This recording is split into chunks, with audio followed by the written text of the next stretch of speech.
Hello there again and welcome. Ryan Nordall here with Epic Whitetail Habitat LLC. We're coming to you again today from the Epic Proving Grounds here in west central Wisconsin. No matter where you are in the Midwest, across the United States, thank you for joining me. It's people like you that have blessed my business to be where it is today. It's an absolute blessing. I appreciate you following me on my YouTube videos, on Facebook, Instagram.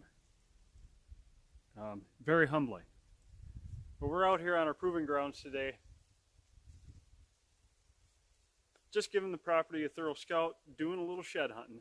And that's what I want to talk about today, is as we get into spring here, and where we are here in west central Wisconsin, a lot of snow on the ground.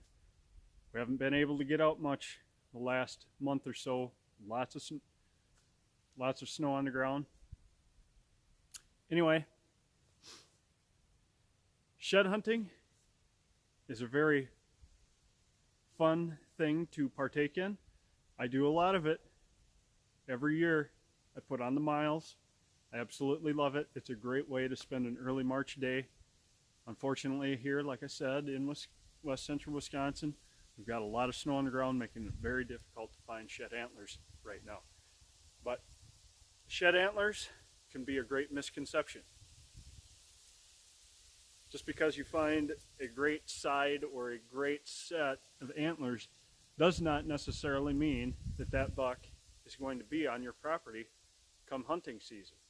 Now, in the case of my own experience, last year, about a year ago this time, I found a really nice set of sheds off a buck that I had been watching since 2016. Many of you know, on September 15th of this past deer season, I was able to harvest that buck. That buck was a resident on this property since he was 2.5 years old. I shot him this year at 4.5 years old.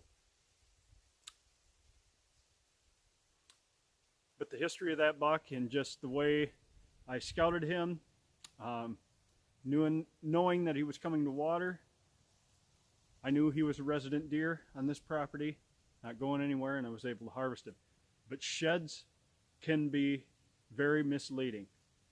Just because they were here in the wintertime and shed his antlers here does not mean he's going to be here come hunting season. We hope that he sticks around. We hope that we give him everything that he wants and needs come spring, summer, and into early fall. And then we hope that he sticks around.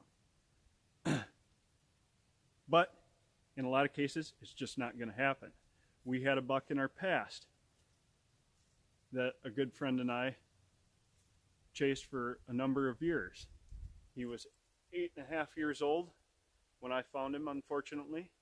He was deceased in the spring of that year, 2014.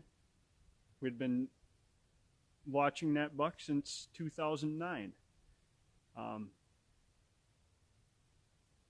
But he was a traveler.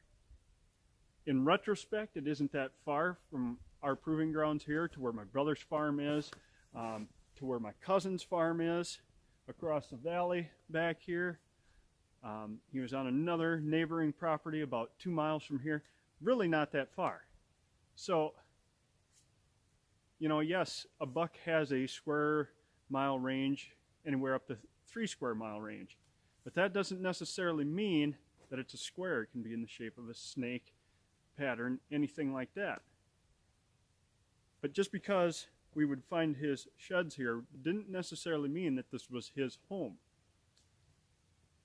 So sheds can be a great treasure to find, but they can also be very misleading as to the bucks that are actually on your property come hunting season. Thanks for joining me today. That's my little tip, my own experience. Again, Ryan Nordall, Epic Whitetail Habitat LLC, and I appreciate you joining me.